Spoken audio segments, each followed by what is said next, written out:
السلام عليكم ورحمة الله وبركاته. الحمد لله رب العالمين، والصلاة والسلام على رسوله الأمين. أما بعد، فأعوذ بالله من الشيطان الرجيم.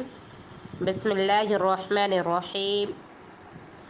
رب اشرح لي صدري ويسر لي أمري واحلل عقدة من لساني يفقه قولي.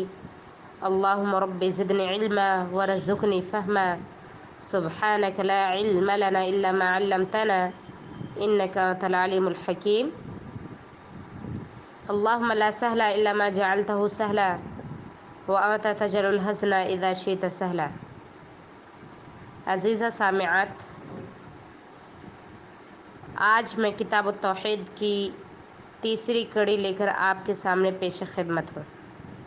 امید ہے کہ آپ سبھی بغور سماعت فرمائیں گے انشاءاللہ، اور اللہ رب العالمین سے دعا کرتے ہیں کہ الہ العالمین ہم سب کو اس پہ عمل پیرا ہونے کی توفیق عطا فرمائے، آمین.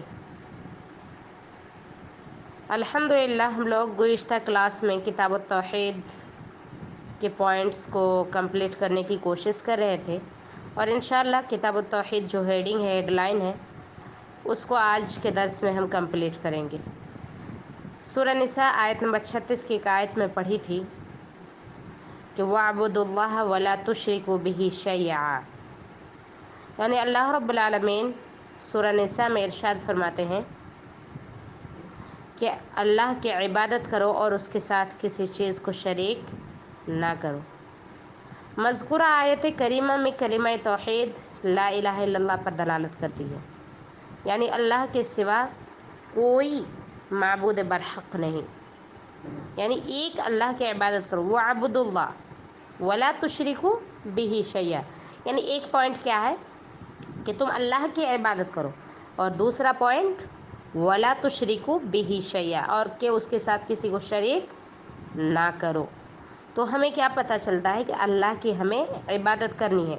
اسی طرح گزشتہ 2 درس میں بھی ہم یہی جانے ہیں کہ اللہ نے ہمیں اپنے عبادت کے لیے ہی پیدا کیا ہے. اسی طرح اللہ نے جتنے بھی انبیاء و رسول کو اس دنیا میں مبعوث فرمائے ہیں صرف اسی لیے کہ ہم اس کی عبادت کریں اور شرک سے بچیں. تو گویا کہ اب ہمیں یہ جاننا ہے کہ اللہ نے جب اس عظیم مقصد کے لیے پیدا کیا ہے ہمیں، عبادت جیسے عظیم مقصد کے لیے، تو آئیے ہم جانتے ہیں کہ عبادت کسے کہتے ہیں، یعنی عبادت کی ڈیفینیشن کیا ہے. عبادت کی ڈکشنری میں اس کا میننگ ہے، عبادت کہتے ہیں تواضع اور عاجزی و انکساری کے یعنی اختیار کرنے کو، یعنی عاجزی و انکساری کا نام ہے عبادت ڈکشنری میں. اور اصطلاحی تعریف یعنی اس کی اصل ڈیفینیشن یہ ہے کہ محبت، تعظیم اور عاجزی و انکساری کے ساتھ مأمورات کو بجا لانا اور منہیات سے اجتناب کرنا. شیخ الاسلام ابن تیمیہ رحمہ اللہ عبادت کی بڑی جامع تعریف کرتے ہیں. فرماتے ہیں اسم جامع لکل ما یحبہ اللہ ویرضاہ من الاقوال والافعال والظاہر والباطن، یعنی عبادت وہ ظاہری و باطنی اقوال و اعمال کا نام ہے جنہیں اللہ تبارک و تعالی پسند فرماتا ہے اور جن سے راضی ہوتا ہے. امام ابن قیم رحمہ اللہ عبادت کی تعریف کرتے ہوئے فرماتے ہیں کہ اللہ تعالی کے لیے نہایت ہی عاجزی کے ساتھ، اس کی حد درجہ محبت کے ساتھ اس کے سامنے جھک جانا. یعنی ابن تیمیہ رحمہ اللہ اور ابن قیم رحمہ اللہ، یعنی سارے لوگوں کی عبادت کی تعریف کا مطلب یہی ہے، یعنی عبادت ہر اس کام کو، خلاصہ یہی ہے اس تعریف کا کہ عبادت ہر اس کام کو کہا جاتا ہے جس کام کو اللہ رب العالمین کیا کرتے ہیں، پسند کرتے ہیں. لہٰذا اس میں سے کوئی ایک تعریف، کوئی ایک ڈیفینیشن اگر آپ یاد رکھتی ہیں تو کافی ہے، جیسے شیخ الاسلام یا پھر ابن قیم یا کوئی سا بھی، تو کافی ہے آپ کے لیے. آئیے اب ہم جانتے ہیں کہ عبادت کے ارکان کیا ہے. یعنی جس طرح اسلام کے 5 ارکان ہیں، ایمان کے 6 ارکان ہیں، ٹھیک اسی طرح عبادت کے بھی کچھ ارکان ہیں، یعنی جس طرح گھر ستون کھمبا کے بغیر قائم نہیں رہ سکتا، ٹھیک اسی طرح عبادت بھی ان تینوں چیز کے بغیر ممکن نہیں ہے۔ یعنی عبادت کے ارکان، رکن، کھمبا 3 ہیں۔ سب سے پہلا جو ہے وہ ہے محبت، یہی عبادت کی اصل روح ہے۔ یہ واجبی محبت صرف اور صرف اللہ کے لیے خاص ہے، جس میں کوئی شریک نہیں ہو سکتا۔ دلیل کیا ہے؟ اللہ رب العالمین سورہ بقرہ آیت نمبر 165 میں ارشاد فرماتے ہیں، وَمِنَ النَّاسِ مَن يَتَّخِذُ مِن دُونِ اللَّهِ أَندَادًا يُحِبُّونَهُمْ كَحُبِّ اللَّهِ وَالَّذِينَ آمَنُوا أَشَدُّ حُبًّا لِلَّهِ۔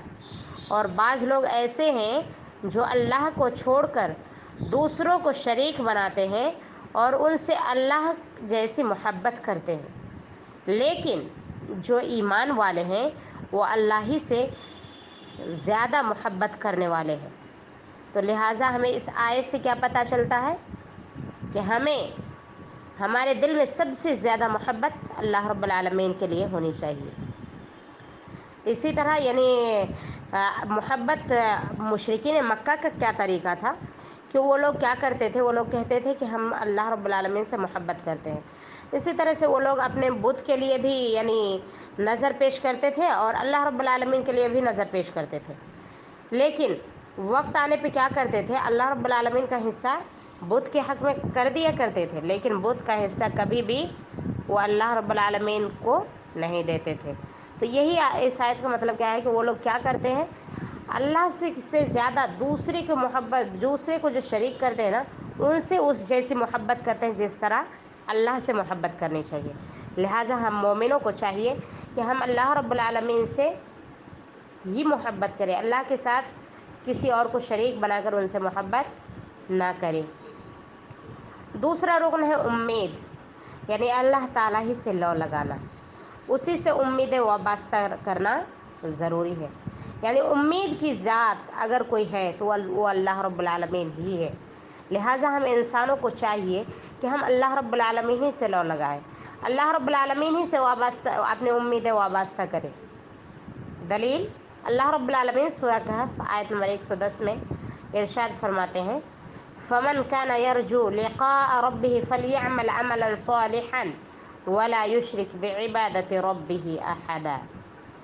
یعنی تو جو شخص اپنے رب سے ملنے کی امید رکھتا ہے، اسے چاہیے کہ نیک عمل کرے اور اپنے رب کی عبادت میں کسی کو شریک نہ بنائے۔ تیسری شرط جو ہے وہ ہے خوف، یعنی تیسرا رکن عبادت کی تیسری رکن ہے خوف۔ امید کے ساتھ ایک مومن کے دل میں اللہ کا خوف ہونا بھی ضروری ہے۔ یعنی جہاں ہم اللہ رب العالمین سے امید رکھیں گے جنت کی، وہیں ہمارے دل میں خوف بھی ہونا چاہیے اللہ رب العالمین کے لیے۔ ہم جب بھی کوئی گناہ کرنے کے لیے جائیں تو ہمارے دل میں سے یہ آواز آنی چاہیے کہ ہمیں کیا کریں گے، اللہ رب العالمین اگر ہم ایسا غلط کام کرتے ہیں تو اللہ رب العالمین ہمیں کیا کریں گے، عذاب دیں گے۔ لہٰذا یہ عذاب کا خوف ہمارے اندر ہونا بے حد ضروری ہے۔ دلیل، سورہ آل عمران آیت نمبر 175 میں اللہ رب العالمین کا ارشاد ہے، فَلَا تَخَافُوهُمْ وَخَافُونِ إِن كُنتُم مُؤْمِنِينَ، کہ پس اگر تم مومن ہو تو ان سے مت ڈرو اور مجھی سے ڈرتے رہو۔ بنابر دل میں محبت، خوف، امید کا ایک ساتھ پایا جانا مومن کی ایک بڑی خوبی ہے۔ یعنی ایک مومن کے اندر، ایک مومن کے دل میں جہاں خوف ہوگی وہیں امید بھی اور وہیں محبت بھی، یعنی تینوں چیز کا جمع ہونا ضروری ہے۔ اور ایسے لوگوں کے بارے میں اللہ رب العالمین سورہ اسراء آیت نمبر 57 میں ارشاد فرماتے ہیں، وَيَرْجُونَ رَحْمَتَهُ وَيَخَافُونَ عَذَابَهُ إِنَّ عَذَابَ رَبِّكَ كَانَ مَحْذُورًا، کہ اور اس کی رحمت سے امیدوار رہتے ہیں اور عذاب سے خوف کھاتے ہیں، خوف رکھتے ہیں، بے شک کہ تمہارا رب کا عذاب ڈرنے کی چیز ہے۔ اس سلسلے میں شیخ الاسلام ابن تیمیہ رحمہ اللہ فرماتے ہیں کہ جس کے دل میں محبت کے ذریعے اللہ کی عبادت کی، یعنی جس نے بھی صرف اور صرف محبت کے ذریعے اللہ کی عبادت کرنے کی کوشش کی یا اللہ کی عبادت کی، وہ زندیق ہے، اور جس نے صرف امید کے ذریعے اس کی عبادت کی وہ مرجی ہے، اور جس نے صرف اور صرف خوف کے ذریعے سے اس کی عبادت کی وہ حروری ہے، اور جس نے محبت، خوف اور امید کے ذریعے یعنی تینوں کے ذریعے جس نے عبادت کی وہ موحد ہے، وہ حقیقی توحید پرست ہے۔ امام ابن قیم رحمہ اللہ فرماتے ہیں، ان تینوں ارکان عبادات کی بڑی عمدہ مثال پیش کرتے ہوئے کہتے ہیں کہ اللہ رب العالمین تک پہنچنے میں دل کی مثال کسی پرندے جیسی ہے، یعنی محبت کی مثال کسی پرندے جیسے، دل کی مثال کسی پرندے جیسی ہے کہ اس کا سر محبت ہے اور خوف اور امید اس کے دونوں پنکھ ہیں، یعنی جہاں تک، لہٰذا جب تک یعنی پرندے کا سر صحیح سالم رہے گا تو وہ بہتر اڑ سکتا ہے نا، اور جو ہی اس کا یعنی سر کٹ جائے گا تو کیا ہو جاتا ہے، وہ پرندہ مر جاتا ہے۔ اسی طرح جب اس کے دونوں پنکھ اگر نہیں رہے، دونوں پنکھ اگر یعنی مفقود ہو جائے، یعنی کوئی کاٹ دے یا پھر ایسا کچھ بھی، تو پھر وہ کیا ہو جاتا ہے، تو پھر وہ جلد ہی شکاری کا شکار بھی بن جاتا ہے، کسی کا خوراک بھی بن جاتا ہے۔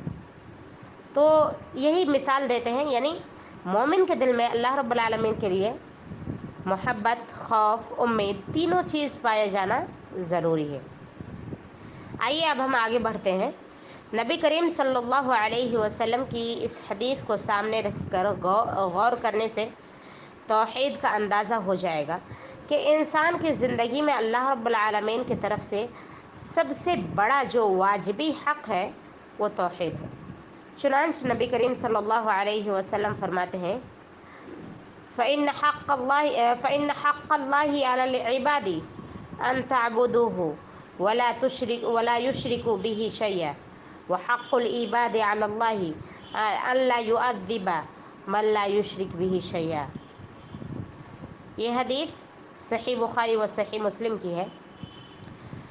اس حدیث کا معنی ہے کہ پس بندوں پر اللہ کا حق یہ ہے، یعنی بندوں پر اللہ رب العالمین کا حق یہ ہے کہ وہ اللہ کی عبادت کرے اور اس کے ساتھ کسی بھی چیز کو شریک نہ کرے، اور اللہ کا بندوں پر حق یہ ہے کہ اس شخص کو عذاب نہ دے جس نے اس کے ساتھ کسی کو شریک نہیں کیا۔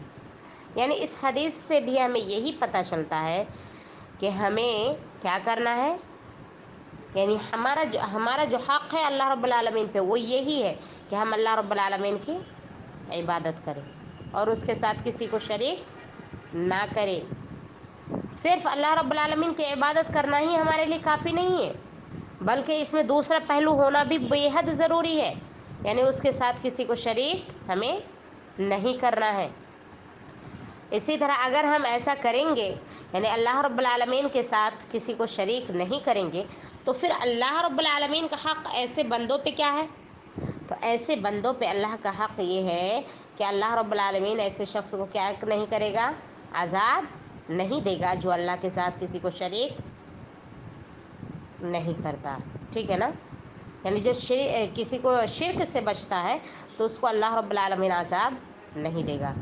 توحید کی اس حقیقت و اہمیت کو جاننے کے باوجود اگر کوئی شخص اس کی مخالفت کرتے ہوئے شرک جیسے جرم کا ارتکاب کرتا ہے تو یقیناً مشرکین کے لیے اللہ تعالیٰ نے دردناک عذاب مقرر کر رکھا ہے۔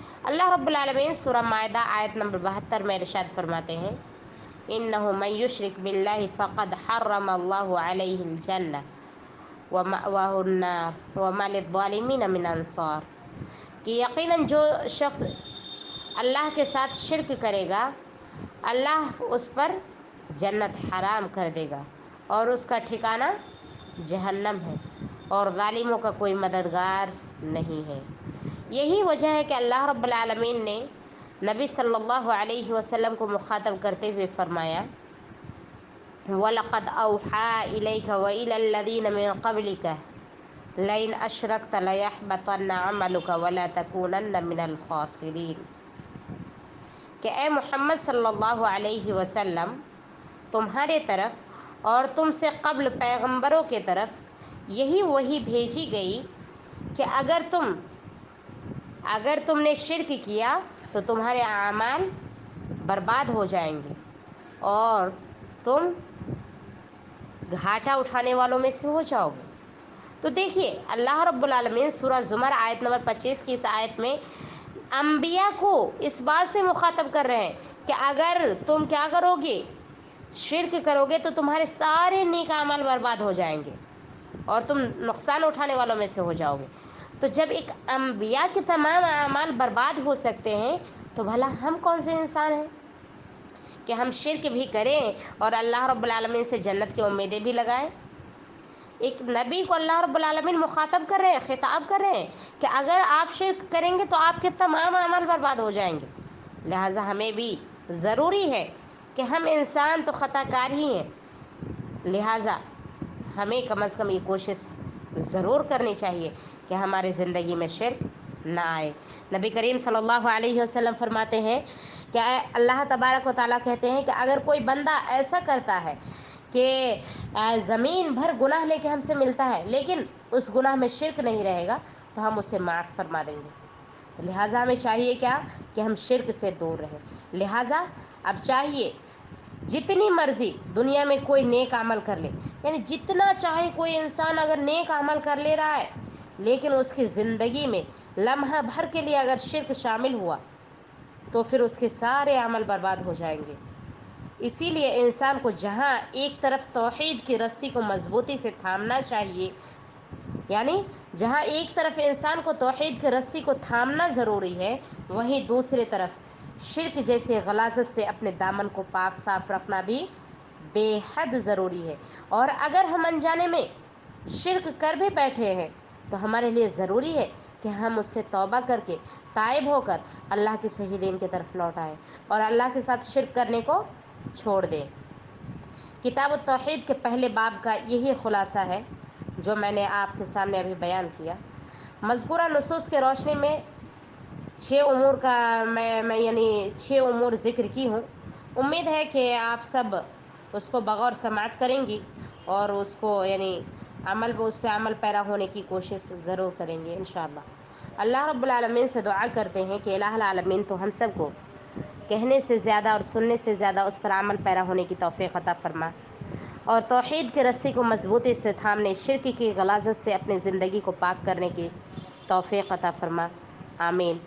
سبحان ربک رب العزت عما یصفون وسلام علی المرسلین والحمد للہ رب العالمین وصلی اللہ علی نبینا محمد وسلم۔